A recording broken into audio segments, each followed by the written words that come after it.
Hello future officers. 21 April 2025 চনৰ daily current affair এনালাইচিছলৈ সকলোকে স্বাগতম জনালো।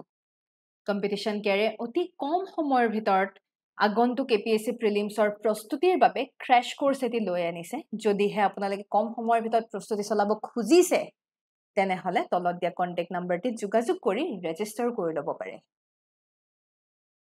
তাৰ উপৰি আপোনালোকৰ CSET-ৰ বাবেও এটা স্পেচিফিক কোৰ্স লৈ আনা হৈছে যেহেতু আপোনালোকে গম পায় আমাৰ প্ৰিলিমছৰ বাবে দুখন পেপাৰ থাকে এখন জিএস পেপাৰ 1 আৰু দ্বিতীয়খন হৈছে জিএস পেপাৰ 2 যাক আমি CSET বুলি কওঁ এই CSET-ৰ কোৰ্সও আপোনালোকে 999 টকাত লাভ কৰিবলৈ সক্ষম হ'ব যদিহে আগ্ৰহী তেনেহলে আমাক যোগাযোগ কৰিব পাৰে আৰু যদিহে আপোনালোকে প্ৰিলিম স্পেচিফিক টেষ্ট সিৰিজৰ বাবে আগ্ৰহী তেনেহলে 40 টেষ্টৰ এটি সিৰিজ अवेलेबल আছে যত আপোনালোকে ফুল লেন্থ টেষ্ট 15টা পাব সাবজেক্ট স্পেচিফিক টেষ্ট 25টা পাব আৰু ফ্ৰীতে আপোনালোকে 5টা CSET-ৰ টেষ্ট পাবলৈ সক্ষম হ'ব যোগাযোগ কৰিবলৈ নাপাহৰিব বা যদিহে আপোনালোকে 60 টেষ্টৰ টেষ্ট সিৰিজ বিচাৰিছে তেতিয়াহলে ফুল লেন্থ টেষ্ট 35টা 35টা সাবজেক্ট স্পেচিফিক টেষ্ট 25টা আৰু ফ্ৰীতে 6টা 5টা CSET-ৰ টেষ্ট সিৰিজ আপোনালোকক প্ৰভাইড কৰা হ'ব আপোনালোকে যদি আগ্ৰহ প্ৰকাশ কৰিছে তেনেহলে আমাক যোগাযোগ কৰিব পাৰে আমি আগবাঢ়িছো আজিৰ মোস্ট ইম্পৰ্টেন্ট টপিকস সমূহলে প্ৰথমে আমি টি প্লান্টেশনৰ ওপৰত আলোচনা কৰিম তাৰছত সতি সাধনী দিৱস উপলক্ষে আমি আলোচনা কৰিম জিএস পেপাৰ 5ৰ বাবে দুয়োটা টপিক খুবেই গুৰুত্বপূৰ্ণ চিতা ৰিলোকেশন প্ৰজেক্ট আমি জিএস পেপাৰ 3ৰ বাবে ইম্পৰ্টেন্ট আমি চাম তাৰছত প্ৰিলিমছৰ বাবে কৈলাশ যাত্ৰা অলপমান আমি চাম টি প্লান্টেশনৰ ওপৰত খুব সুন্দৰ এটি আৰ্টিকেল আজি অসম ট্ৰিবিউনত আহিছিলে ইতিমধ্যে আমাৰ সাহৰ ডি শতবাৰ্ষিকী উপলক্ষে ৰিসেন্টলি আমি এডভান্টেজ অসমত ঝুমুৰ নৃত্যৰ প্ৰদৰ্শনী দেখিলো বা সাহৰ ওপৰত প্ৰশ্ন সুধাৰ সম্ভাৱনা খুবেই বৃদ্ধি পাইছে টি প্লান্টেশন সাহ বুলি কলে আমাৰ অৰুণাচল প্ৰদেশৰ এটি সিংফো ট্ৰাইবৰ কথা উল্লেখ কৰিব লাগিব সাহ পাতৰ বা সাহৰ সাইন্টিফিক নাম কি জানেনে Camellia sinensis মনত ৰাখিব দেই Camellia sinensis 1823 প্ৰথমবাৰৰ বাবে আমি দেখা পাও ৰবাৰ্ট ব্ৰুচ আৰু তেওঁৰ ভাতৃ ব্ৰুচ ব্ৰাদাৰ্স বুলি কোৱা হয় তেওঁলোকে সাহ অসমত তেওঁলোকে ডিস্কভাৰ কৰে তাৰ পিছত লাহেকে 1833 অসমত প্ৰথমখন আমাৰ সাহ বাগিচা এষ্টাবলিশ কৰা হয় এই ফেক্চুৱেল ইনফৰমেশনছ বিলাক খুবেই ইম্পৰ্টেন্ট প্ৰিলিমছৰ বাবে লাহেকৈ আমি দেখা পালো গ্লোবালি অসমৰ সাহে এটি ষ্ট্ৰং পইণ্ট এটি লবলে আৰম্ভ হয় যেহেতু অসমৰ সাহ আমি ভাল ফ্ৰেগনেন্স এটি খুব ভাল সুগন্ধি এটা ষ্ট্ৰং ফ্লেভাৰ খুব ভাল ফ্লেভাৰৰ বাবে বিখ্যাত লাহেকৈ অসমৰ সাহ আমাৰ ভাৰতৰ প্ৰায় 60% আজিৰ ডেটত 60% অফ দি ইণ্ডিয়াছ টি আউটপুটৰ ভিতৰত আমাৰ অসমৰ সাহ ইয়াত included globally চাব গলে 23% of the world টি আমাৰ অসমৰ পৰাই যায় ইকোনমিক ইম্পৰ্টেন্স খুবেই আমাৰ এক্সামৰ বাবে ওভাৰঅল মেইনছৰ কাৰণে ইম্পৰ্টেন্ট আজি অসমৰ সাহ উদ্যোগে আমাক বহুখিনি সহায় কৰি আছে আমাৰ ৰেভিনিউৰ ক্ষেত্ৰত এটা মেজৰ কন্ট্ৰিবিউশন বুলি ক'ব লাগিব আজি আমাৰ অন্য দেশৰ পৰা যেহেতু আমাৰ এই সাহ আমি এক্সপোৰ্ট কৰি আছো অন্য দেশলে হেহে very important আমাৰ এগ্ৰিকালচাৰাল ইকোনমিৰ বেকবোন বুলি হে কাৰণে কোৱা হৈছে লাহেকৈ সময়ত চাইনাৰ পৰা অসমৰ সাহ হলে শিফট হোৱা আমি দেখা পাও 1900ত আমি দেখা পাইছিলো সেই সময়ত ইউকে আটাইতকৈ পাৱাৰফুল ইউকে 96% সাহ আপোনাৰ চাইনাৰ পৰাই সেই সময়ত ইম্পৰ্ট কৰিছিলে লাহেকে অসমত সাহ আৱিষ্কাৰৰ লগতে 1920ত আমাৰ 60% অফ ইউকেৰ যি সাহ হে আমাৰ অসমৰ পৰাই যাবলৈ আৰম্ভ কৰিলে টেকনলজিক্যাল মাইলস্টোন হিচাপে যদি চাও টি ৰোলিং আৰু ড্ৰাইং মেচিন 1896ত ইন্ট্ৰোডিউস কৰিলে very important Tocklai T research institute কেতিয়া এষ্টাবলিশ হল 1911 আপোনালোকে মোক কমেন্ট সেকশনত জনাবলে নাপাহৰিব টকলাই টি ৰিসাৰ্চ ইনষ্টিটিউট কোত আছে লোকেশন বুলি যদি মই সুধু কোনখন জিলাত টকলাই টি ৰিসাৰ্চ ইনষ্টিটিউট অৱস্থিত আপোনালোকে আমাক জনাবলে নাপাহৰিব then very important 1930 আমাৰ CTC অৰ্থাৎ ক্ৰাশ টিয়াৰ আৰু কাৰ্ল মেচিন আহিলে আমাৰ যি ইউনিক ফ্লেভাৰ হে ইউনিক ফ্লেভাৰৰ কাৰণে এই মেথডটো খুবেই প্ৰয়োজনীয় ক্ৰাশ টিয়াৰ আৰু কাৰ্ল আৰু লাহেকৈ 1950 চনত আমি দেখা পাও আমাৰ যি CTC ক্ৰাশ টিয়াৰ আৰু কাৰ্ল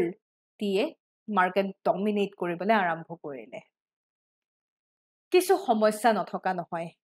আজি আমাৰ অসমৰ পৰা যিবোৰ চাহ আমি ইম্পৰ্ট কৰো তাৰে প্ৰায় 30% চাব গলে পুৰণি অৰ্থাৎ যিবোৰ আমাৰ চাহ গছ টি বুশেছ সিহঁতৰ দিন উকলি যায় আৰু beyond the economic age limit কাৰণ যিমান পুৰণি হয় লাহেকে তাৰ আয়ুস কমি যোৱাৰ লগে লগে ভেলিউ কমি যায় সেই বস্তুটো আমি দেখা পাইছো প্ৰায় 30% আমাৰ পুৰণি টি বুশেছ বিলাকৰ পৰা চাহ প্ৰিপেয়াৰ কৰা হয় poor management practice machinery বোৰ যথেষ্ট আউটডেটেড বেংক লোনৰ ওপৰত খুব ডিপেন্ডেন্ট হ'বলগীয়া হৈছে ইনভেষ্টমেন্ট খুব কম লেবাৰ ইন্টেনসিভ প্ৰসেস চাহ শ্ৰমিক থাকিবই লাগিব বিশেষকৈ চিপ লেবাৰ তেওঁলোকে অতি কম খৰচত অতি কম টকাত তেওঁলোকে এই কষ্টকৰ কামবোৰ তেওঁলোকে কৰি আছে আৰু যদি আমি ইতিহাসত চাওঁ ব্ৰিটিছে সেই তাহানিৰ দিনতে ঝাৰখণ্ড ওডিশা এই অঞ্চলসমূহৰ পৰা কিছু শ্ৰমিকক লৈ আনি এই চাহ বাগিচাত তেওঁলোকে ইনভলভ কৰাই দি ইনডেঞ্চাৰ্ড লেবাৰ বুলি যাক কোৱা হৈছে আৰু তেওঁলোক সেই তেনেকেই থাকি যায় আৰু তেওঁলোক আমাৰ চাহ শ্ৰমিক হিচাপে আজিও তেওঁলোকে আমাৰ এটা ৰিচ কালচাৰেল হেৰিটেজ তেওঁলোকে এটা তাতে ইম্পৰ্টেণ্ট ৰোল প্লে কৰি আছে আজি যদি তেওঁলোকৰ আমি কণ্ডিশ্যন চাওঁ তেওঁলোকৰ থকা খোৱা বেচিক ফেচিলিটি সকলোবোৰ বিৰাট লিমিটেড সেয়েহে চৰকাৰে কিছু পদক্ষেপ নোলোৱা নহয় লৈছে যেনে মডেল টি স্কুলছ ইত্যাদি লৈ আনিছে হস্পিটেল ফেচিলিটিজ লৈ আনিছে বিভিন্ন ধৰণৰ পদক্ষেপ লৈছে তাৰ উপৰি ৱেজ ষ্ট্ৰাকচাৰ আৰু সাষ্টেইনেবিলিটিত কিছু সমস্যা আছে আজি শ্ৰমিকসকলৰ ৱেজতে প্ৰায় 60% আমাৰ টকা পইচা তাতেই গুচি যায় যাৰ কাৰণে আমি প্ৰডাকশ্যনত বেছিকৈ ফ'কাছ কৰিব পৰা নাই আমাৰ চৰকাৰেও বৰ বেছি প্ৰডাকশ্যনত ফ'কাছ কৰিব পৰা নাই যেহেতু লেবাৰছে ইমান লেবাৰ ইন্টেনসিভ প্ৰসেছ বুলি কৈছো যদিও ইণ্ডিভিজুৱেলি তেওঁলোকে কম খৰচত তেওঁলোকে কাম কৰি আছে কিন্তু ইমান শ্ৰমিক তেওঁলোকক এটা হিউজ এমাউণ্টত তেওঁলোকৰ নামত আমি এটা ইনভেষ্টমেণ্ট কৰিবলগীয়া হয় তেওঁলোকৰ ফেচিলিটিজৰ বাবেও আমি এডিশ্যনেল 10% আমি ডেফিনেটলি আমি খৰচ কৰিব লাগিবই আৰু বৰ্তমান যিখিনি ৱেজ হাইক হৈছে তাৰ কাৰণেও কিছু ষ্টেবিলিটি কমিছে বুলিও কোৱা হয় সেইকাৰণে আমি নতুন এটি ৰাস্তা আনিবই লাগিব ৰিভাইটেলাইজেশ্যন নতুন আমাৰ যি ৰিজেনেৰেটিভ এগ্ৰিকালচাৰ বৰ্তমান ক্লাইমেট স্মাৰ্ট বুলি ক'ব পাৰোঁ জলবায়ু পৰিৱৰ্তনৰ লগে লগে আমাৰ এই চাহ খেতিটো কিছু ঋণাত্মক প্ৰভাৱ নপৰা নহয় সেয়েহে আমি ফ'কাছ কৰিব লাগিব ক্লাইমেট স্মাৰ্ট টি কাল্টিভেশ্যন তাৰ উপৰি যিবোৰ পুৰণি আমাৰ চাহ গছ সেই চাহ গছবোৰ আমি উঠাই পেলাই নতুন নতুন চাহ গছসমূহ আমি আমি আচলতে দেখা পোৱা যায় ন তেওঁলোকে এইবিলাক আপৰুটিং কৰে ৰিপ্লান্ট কৰিব লাগিব সেইবোৰ আমি কৰিব লাগিব তাৰ উপৰি আমাৰ নতুন নতুন টেকনলজি আহিলে আউটডেটেড মেচিনাৰিজবোৰ বাদ দি পেলাই মেচিনছবোৰ আপগ্ৰেড কৰাটো খুবেই প্ৰয়োজনীয় তাৰ উপৰি আমি ফ'কাছ কৰিব লাগিব স্কিল ডেভেলপমেণ্টত আৰু চৰকাৰৰ পদক্ষেপ এইখিনিতে খুবেই গুৰুত্বপূৰ্ণ কাৰণ প্ৰডাক্টিভিটি অনুসৰিহে আমি অলপমান তেওঁলোকক ৱেজেছ যদি দিওঁ কাৰণ প্ৰায় মেক্সিমাম আমাৰ ৱেজেছ তেওঁলোকৰ নামতেই যিহেতু গৈছে আমি প্ৰডাকশ্যনত আমি ফ'কাছ কৰিব পৰা নাই তো আমি ফ'কাছ কৰিব লাগিব যিয়ে যিমান প্ৰডাক্টিভিটি দিছে সেই হিচাপত তেওঁলোকৰ wage increment plus modern cultivation টেকনিকত তেওঁলোকক আমি ট্ৰেইন কৰিব লাগিব এই ক্ষেত্ৰত ডেফিনেটলি চৰকাৰৰ সহযোগিতা লাগিব প্ৰিলিমছ প্ৰেক্টিছ প্ৰশ্ন এটি Which of the following best describes the contribution of Assam tea to India's tea production? 10%, 23%, 60% নে 85%? উত্তৰটি আমাক জনাবলৈ নাপাহৰিব এইখিনিতে জনাই থওঁ যে যদিহে আপোনালোকে CSET স্পেচিফিক টেষ্ট চিৰিজৰ বাবে আগ্ৰহী তেনেহ'লে 10টা টেষ্টৰ টেষ্ট চিৰিজ পাবৰ বাবে 149 ৰুপিজত আপোনালোকে আমাক ৰেজিষ্টাৰ কৰিব পাৰে 149 ৰুপিজতে আপোনালোকে এই গোটেই টেষ্ট চিৰিজ লাভ কৰিবলৈ সক্ষম হ'ব কম্পিটিশ্যন কেয়াৰে এটি নতুন বেটচ ঘোষণা কৰিছে ক্লাছৰুম গাইডেন্স প্ৰগ্ৰেম বুলি আমি কৈছোঁ চ' ক্লাছতে আপোনালোকক প্ৰিলিমছ মেইনছ তথা ইণ্টাৰভিউৰ এটা প্ৰপাৰ গাইডেন্স দিয়া হ'ব ইয়াৰ বাবে আপোনালোকে আমাক যোগাযোগ কৰিব পাৰে তলত দিয়া কণ্টেক্ট নাম্বাৰটিত ইয়াৰ পিছত আহিছোঁ আমি অতি গুৰুত্বপূৰ্ণ এটি আৰ্টিকল সতী সাধনী দিৱস উপলক্ষে প্ৰতি বছৰে 21 এপ্ৰিল তাৰিখে চুতীয়া ৰাণী সাধনী তেওঁক সন্মান জনাই আজিৰ এই দিনটোক সাধনী দিৱস হিচাপে উদযাপন কৰা হয় বা আমি অবজাৰ্ভ কৰোঁ তেওঁৰ নামটো সাধনী কেলে তেওঁৰ পিতৃ ধীৰ নাৰায়ণে খুব সাধনাৰ ফলত তেওঁৰ এটি সন্তান জন্ম হৈছিলে খুব সাধনাৰ ফলত যেহেতু তেওঁ এটি পুত্ৰী সন্তান লাভ কৰিছিলে সেই কাৰণে তেওঁক সাধনী বুলি কোৱা হয় আৰু এই দিনটোক আমি সতী সাধনী দিৱস বুলি আমি কওঁ সকলোৱে গম পায় তেওঁ চুতীয়া ৰাজ্যৰ ৰাণী তেওঁৰ যি কন্ট্ৰিবিউশন আমাৰ অসমৰ হিষ্ট্ৰীত তেওঁৰ কন্ট্ৰিবিউশন আমি সদায় মনত ৰাখিব লাগিব নিজৰ দেশ তথা নিজৰ ৰাজ্যক লৈ পেলাই তেওঁৰ যি সেই ইমোশন পেট্ৰিয়টিজম তেওঁৰ যি অৱদান sacrifice তথা resistance তেওঁ যিদৰে শত্ৰুৰ সংঘাতক নেওচি তেওঁ সদায় নিজৰ ৰাজ্য তথা নিজৰ দেশক সদায় আগবঢ়াই নিছিলে এইগৰাকী দেৱীয়ে আৰু ডেফিনেটলি তেওঁৰ কন্ট্ৰিবিউশন তেওঁৰ সেই ওভাৰঅল কন্ট্ৰিবিউশনে আমি আজিৰ এই দিনটোত ৰিকল কৰো আমি সদায় আমি স্মৰণ কৰো হিষ্টৰিকেল বেকগ্ৰাউণ্ড উপলক্ষে যদি আমি চাবলৈ যাওঁ ইতিহাসে কয় যে 1523ত চুতীয়া আৰু আহোমৰ মাজত খুব ডাঙৰ এখন যুদ্ধ হৈছিলে সেই সময়ত ধীৰ নাৰায়ণ লাহেকৈ ধীৰ নাৰায়ণ আমাৰ সাধনীৰ পিতৃ ধীৰ নাৰায়ণৰ মৃত্যু হয় আৰু সেই সময়ত আহোমৰ ৰজা আছিলে কোন আছিলে ৰজা গম পায়নে আমাৰ দিহিঙীয়া ৰজা তাৰ পিছত আমি দেখা পাওঁ আহোম যেতিয়া চুতীয়া ৰজাকো মাৰি পেলাই ধীৰ নাৰায়ণৰ মৃত্যু লাহেকে নীতিপালৰো লাহেকে মৃত্যু হয় তেতিয়া শেষত আমাৰ সাধনীয়ে চন্দাগিৰি পাহাৰৰ পৰা তেওঁ নিজৰ জীৱন ত্যাগ কৰে লগতে তেওঁ জীৱন ত্যাগ যেতিয়া কৰিছে তেওঁ অকলেই কিন্তু দেহত্যাগ কৰা নাই তেওঁ নিজৰ লগতে চুতীয়া ৰাজ্যৰ যিসমূহ ৰয়েল এমব্লেম সেই ৰয়েল এমব্লেমসমূহ লৈ গৈছে চুতীয়া ৰাজ্যৰ ৰয়েল এমব্লেম কি তৰোৱাল ঢাল আৰু এটি সোণালী মেকুৰী and this is the symbolic end of the Sutiya kingdom ইয়াৰ পিছত সেই চুতীয়া সাম্ৰাজ্য আহোমৰ আণ্ডাৰত গুচি যায় লাহেকৈ আমি দেখা পাওঁ ব্ৰিটিছৰ পিছত চুতীয়াসকলৰ সোসাইটিত যি ইম্পেক্ট সেই ইম্পেক্ট লাহেকৈ তেওঁলোকৰ যি প্ৰভাৱ সেই প্ৰভাৱ লাহেকৈ কমে কিয়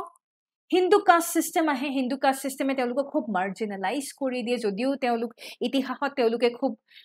সুন্দৰ পদক্ষেপ বা তেওঁলোকক আমি সদায় ইতিহাসত আমি তেওঁলোকৰ নাম উল্লেখ কৰো বা তেওঁলোকক আমি ষ্ট্ৰং বুলি গম পাওঁ বা তেওঁলোক মাৰ্জিনেলাইজ হ'বলগীয়া হয়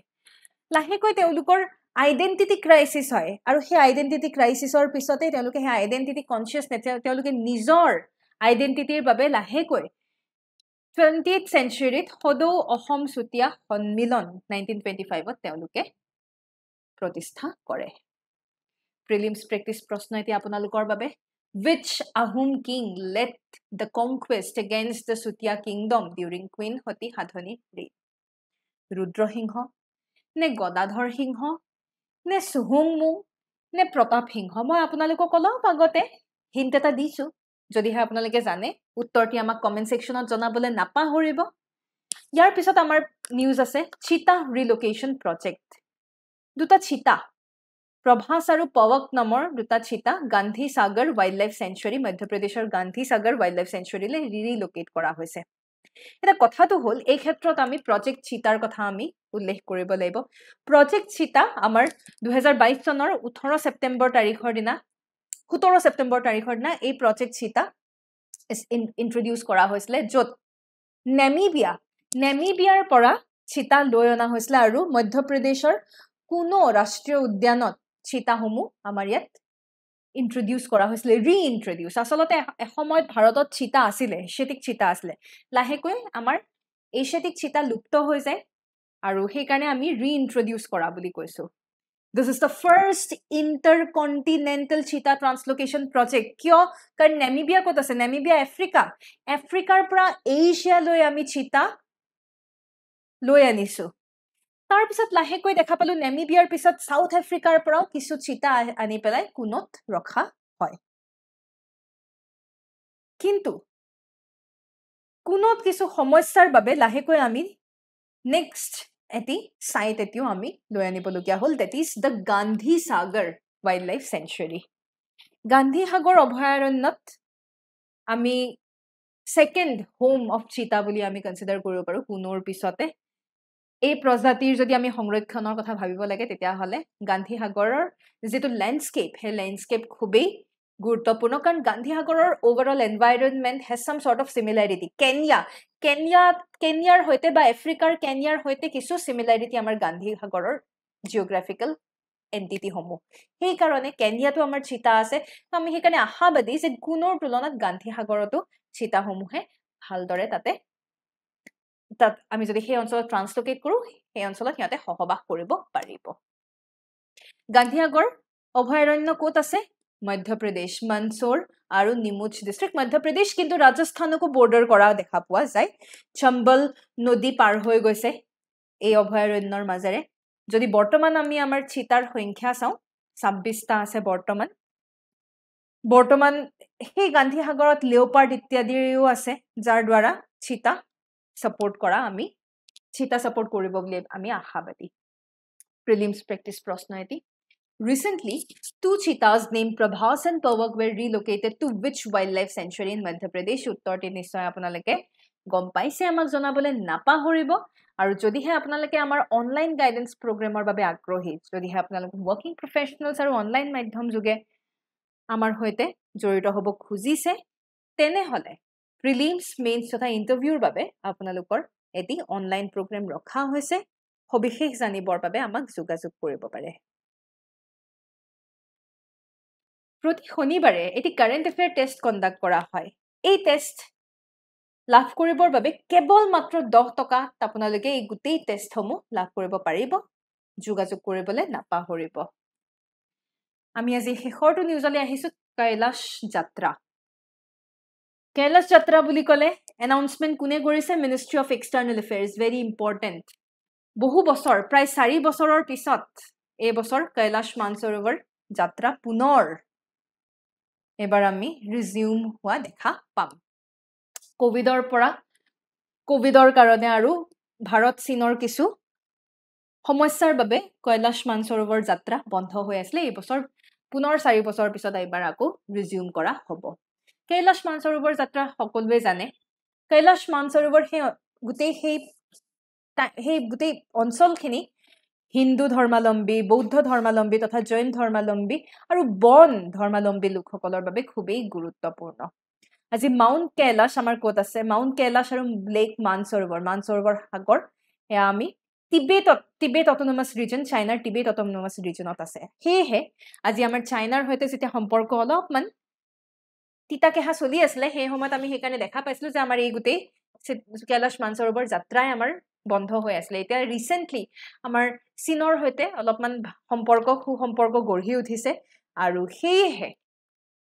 পুনৰ ৰিজিউম কৰিবলৈ আমি আগবাঢ়িছো it's in border of India Nepal আৰু চাইনা যেহেতু চাইনা হৈ পেলাই টিবেট হৈ পেলাই আমি যাব লাগিব সেই কাৰণে the support of the China government বা টিবেট অটোনমাস কাউন্সিলৰ যি আছে তেওঁলোকৰ মানুহৰ সাপোৰ্ট খুবেই প্ৰয়োজন আমাৰ হিন্দু ধৰ্মালম্বী লোকসকলৰ বাবেতো সকলোৱে জানে শিৱৰ বাসস্থান বুলি আমি মানু আমাৰ জুৱা খণ্ডৰ যি প্ৰিলিমছ প্ৰেক্টিছ প্ৰশ্ন হে প্ৰিলিমছ প্ৰেক্টিছ প্ৰশ্নসমূহৰ উত্তৰসমূহ আমি চাওঁ আহক consider the following statements about the bell metal industry it received patronage during the Ahom rule নিশ্চয়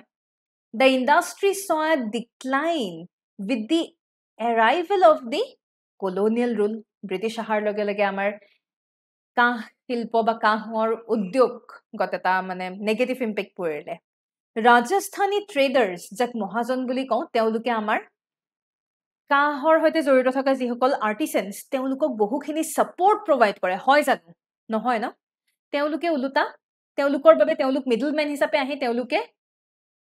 গুটেই ইণ্ডাষ্ট্ৰীত এটা খেলিমেলি হে কৰে সেই কাৰণে ষ্টেটমেন্ট নম্বৰ 3 ইজ ৰং 3 কাটি দিলে আমি শুদ্ধ উত্তৰ পায়ে যাওঁ ইয়াৰ পিছৰ প্ৰশ্নত আছিল চিউলুৱান কি হয় আমুৰ falcon satellite tank আমুৰ falcon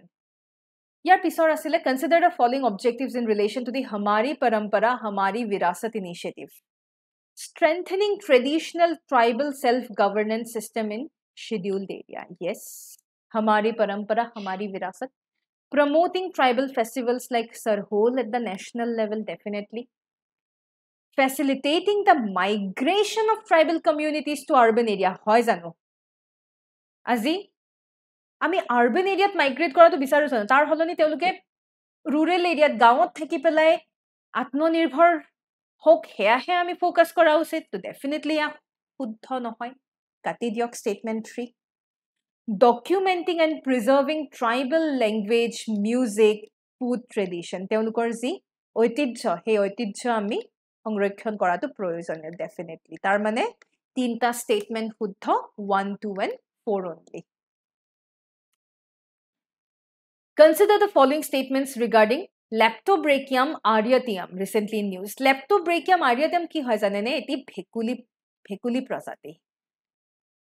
family mego friday শুদ্ধ